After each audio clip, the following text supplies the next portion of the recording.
Hey everyone, this week is Parshas Vayerah, and the Parsha begins, Vayerah ilav Hashem ba'alonei mamre, v'hu yoshev pesach ohel kechom hayom.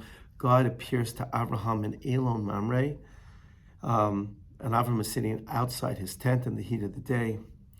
And there's a medrash that says, why is it important for the Torah to point out the location of Abraham's tent in Elon Mamre?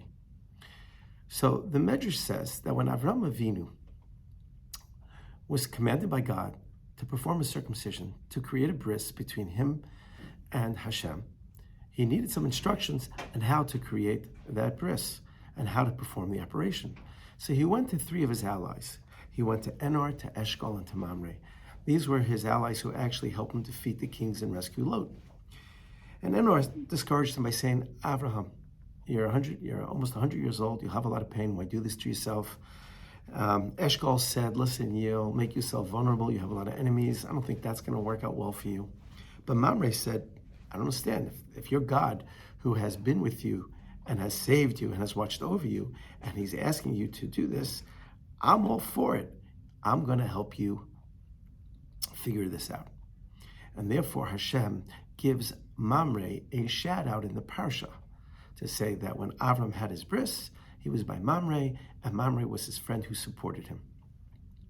The Sfas Emes, who was one of the Ger Rebbes, who lived in the late 1800s to early 1900s, asked a very simple question.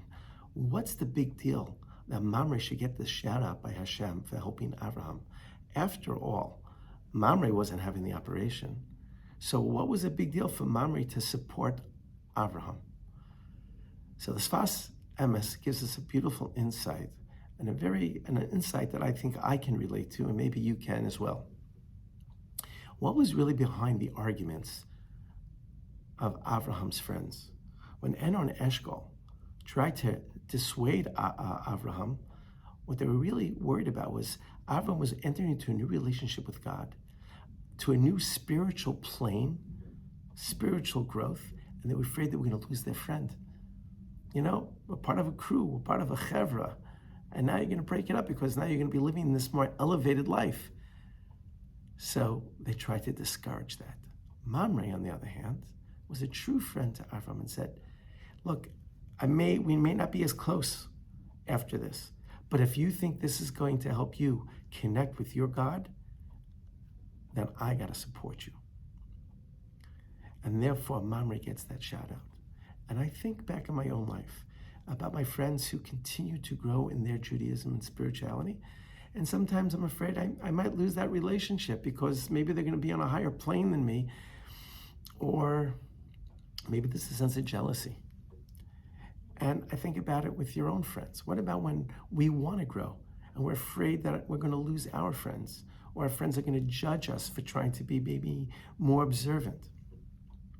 But if they really are true friends, like Mamre to Avraham, hopefully they will support us. And at the same time, we can learn from Mamre and to support our friends who are trying to grow and get closer to Hashem. And that's really a chesed, which we all learn from Avram. The chesed, even if we have to sacrifice our own relationship, but it's going to be better for you, wow, that's a high level. You hear what I said?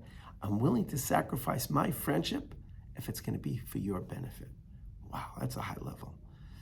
All right, I hope I've made you a little bit wiser. If you like what you hear, please pass it on. Shabbat Shalom.